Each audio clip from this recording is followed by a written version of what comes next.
the town of Tabuk through the ages. During the early Islamic period, Tabuk was a village of Banu Sad and the tribe of Udra, and also some branches of the tribe of Judam and Syrian pilgrimage caravan used to pass through Tabuk.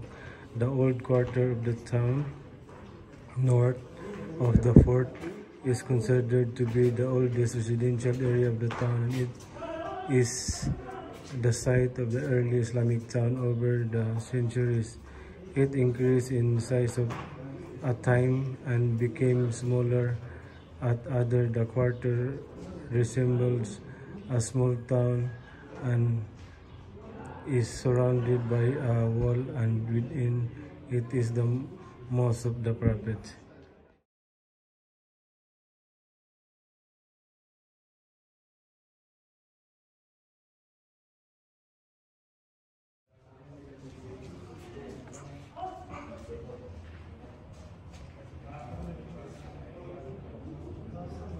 And the Battle of Tabuk, the Prophet Muhammad led an army against Tabuk, month of Rajab, age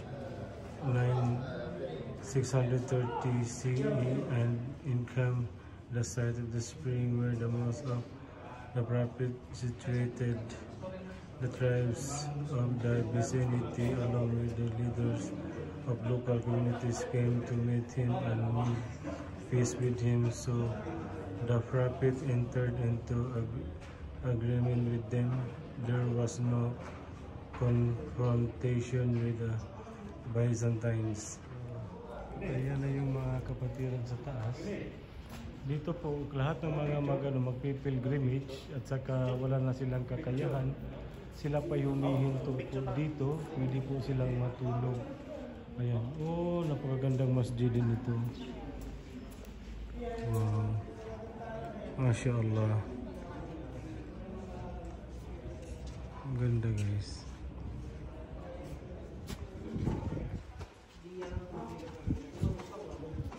The Prophet Muhammad and the spring of Tabuk.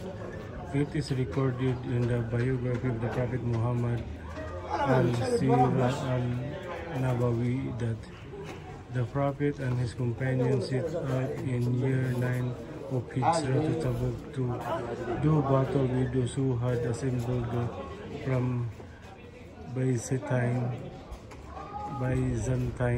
and the tribes of Amila, Lakhm, and Judam. He discovered that they had dispersed and did not do battle. They encamped at the spring of Tabuk, and he, the Prophet, ordered them not to touch the water, but two men had gone to it and found that a small quantity of water was coming forth from it, and began to poke at it with their arrows to increase the flow. But the messenger of God, peace be upon him, said, "Are you still trying to get some water from it?" Then they collect a little of water, and the messenger of God, upon whom be peace, washed his face and hand and then returned it to the spring, whereupon it began to flow with a large quantity of water, and the people drew in the water they needed.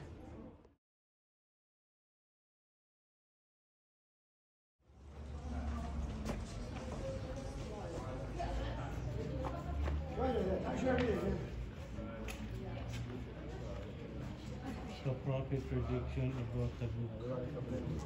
When the Prophet Muhammad was in Tabuk, it is reported that he said, "Muaz bin Jabal, if you will live long enough, you will see this area filled with gardens erected by imams."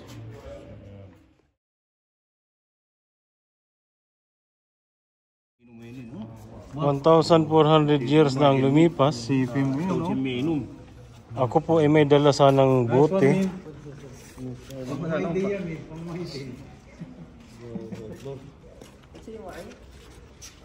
I-confirm lang natin. Kasi parang ito na eh. Ito yung ano no? Dito sila nag-relax.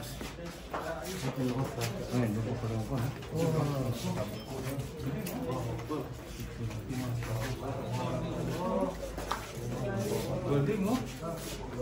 Lupit, magaling, maganda. Lupit. Wow.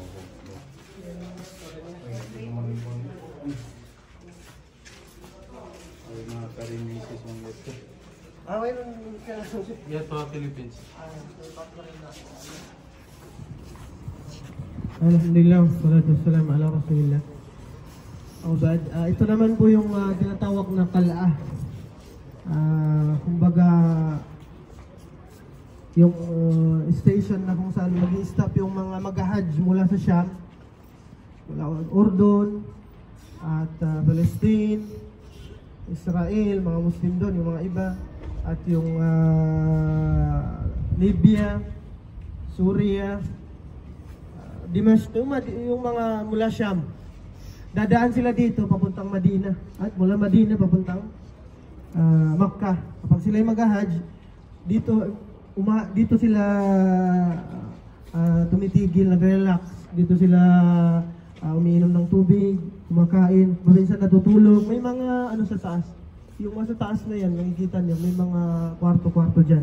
Pwedeng matulog. Lalo na yung mga matatanda na, hindi na kayang mag-travel ng malalayo. Dito sila tumitigil para mag-relax sa paglalakbay nila patungong Makkah. At ito ay sa kapanahunan pa ng Uthmaniyah. Mamalik o Uthmaniyah sa kapanahunan nila. At ito ay taon 976 sa Miladi, sa Hijri, itinayo.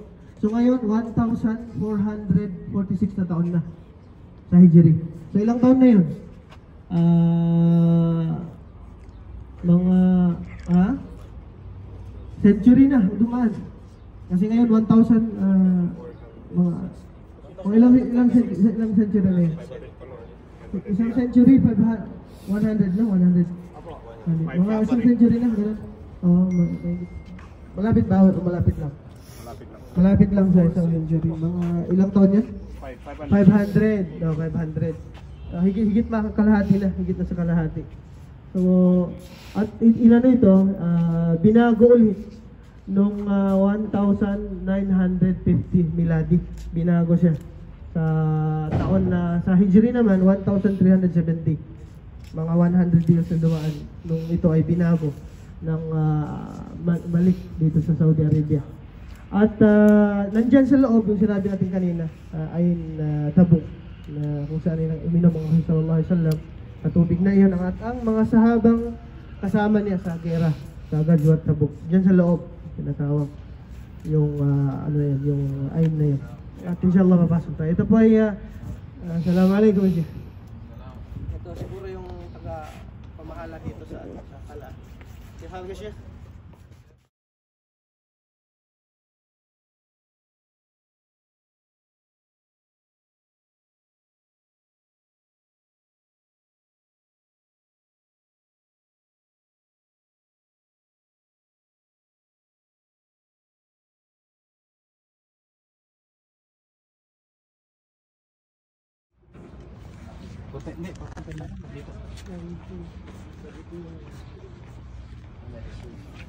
Ayan ho, papuntahan na ho natin yung ano, yung ayn, yung tubig.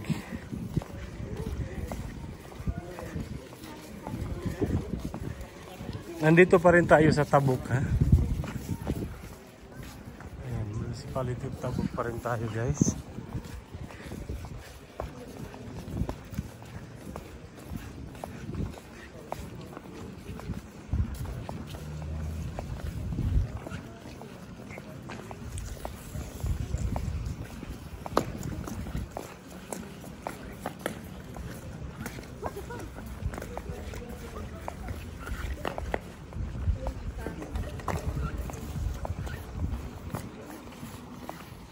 So yung nasa likuran ko na ito yung Masjid Tauba. Okay po. At ngayon, kami po ngayon ay dadako doon sa tubig na diniscuss kanina. Yan po. At nakapaghanda ho tayo.